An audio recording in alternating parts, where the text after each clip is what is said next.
when you think about resetting your mind, we're always committed to moving forward, sometimes prematurely.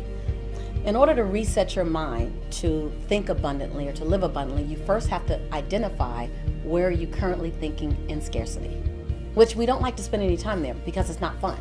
So, and you can't, to me, one of the number one ways to avoid, in a sexy way, avoid transformation is to generalize too much. Like, oh, my life. Well, your life is so big. What areas of your life are you currently thinking in scarcity? Oh, in my relationships. What part of your relationship? There's 4 different types of relationships. There's romantic, there's family, there's colleague, and there's community. In what areas? My finances. What kind of finances? Your income or your outflow? Your debt management or your wealth building? So the number one way you push past a limiting belief system is that you identify where it's limited. And it's almost like going to the doctor saying, Doc, my left arm really hurts. He's not just going to start working on the arm. He's going to say, where?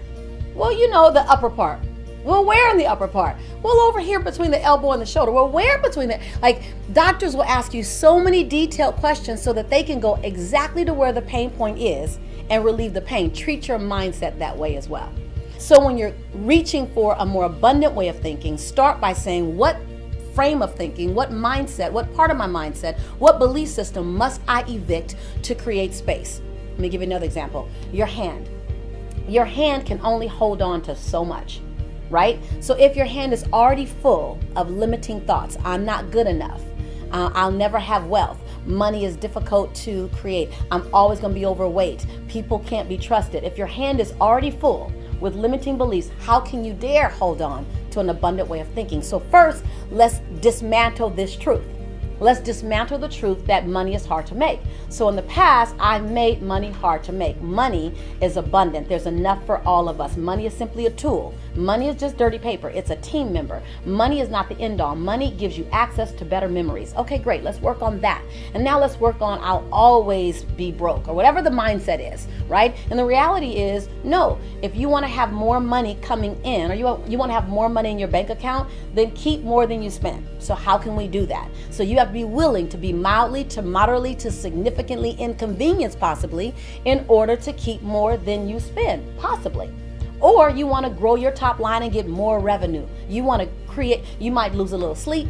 You might not be able to go out to as many parties. You might not be able to spend as much on your clothes, but you want to bring in more than you spend. So financial struggle is not imminent.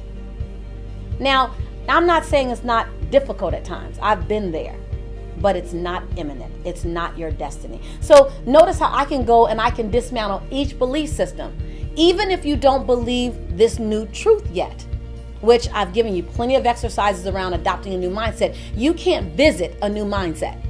You got to go to a new mindset. You got to park. And you got to constantly revisit that mindset called possibility. So when you talk about how do I shift my mindset to abundant thinking, first, evict the negative thinking. Now, that's not an overnight thing. Like download, it's evicted.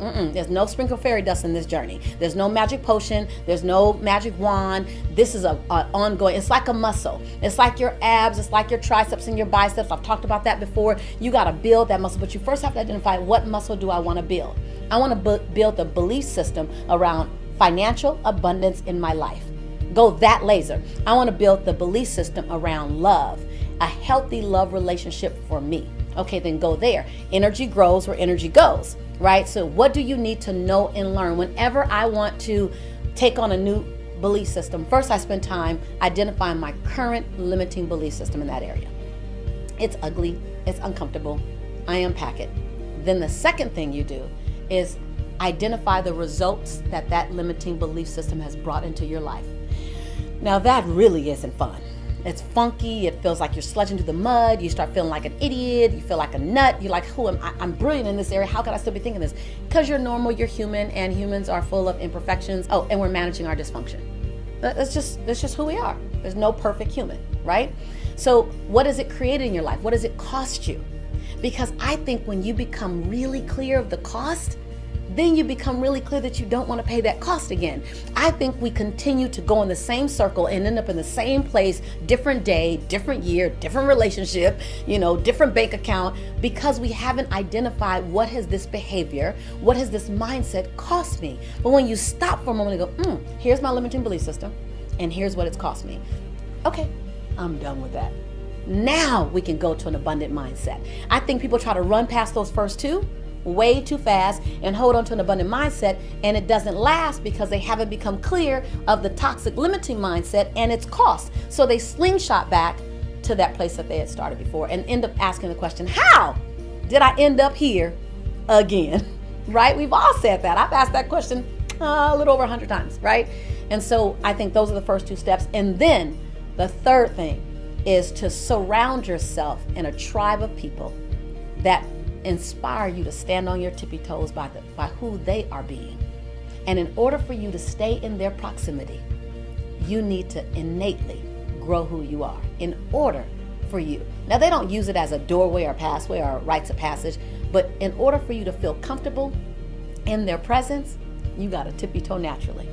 They even make you nervous when you're around them. I have that. I have a circle of friends who I go, and I've had that circle of friends for, 15, 16 years, and I keep going around them, and I always feel nauseous, and they always make me feel like I want to tippy toe, and they've helped to make me a better woman. They didn't design it, they didn't craft it, they didn't tell me what to do, just being in their presence. And oh, by the way, I paid to be in their presence. I consistently pay to be in their presence. I don't have any formal business with them, just being their friends make me nervous. Because they play so big in the world, they serve so big in the world, they gift so big in the world, they at a cellular level, they are transformation, like they're the real deal. And so I want to stay in their presence, so I maintain my level of work. And so those are the three things that you do to go from a limiting belief system mindset to a mindset of abundance. That's the beginning. There are a lot of things in between, but those are the big anchors that I recommend.